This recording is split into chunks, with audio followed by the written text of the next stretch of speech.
Hello guys, in today's video I will be showing you how to find and manage the power saving settings on your account on Telegram easy and quickly. So first of all, enter Telegram, then click on these three lines here, then go to the settings, and then here we have the chat settings.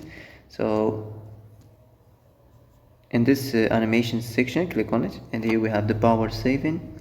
So as you see here, the power saving options, we have many. So animated stickers, so you can turn it on or off, animated emoji, animated animations in chat. So you can turn off what costs more power, and that's it.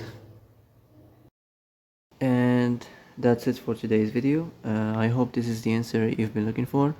If you like this video, don't forget to like and subscribe, and see you in the next video. Thanks for watching.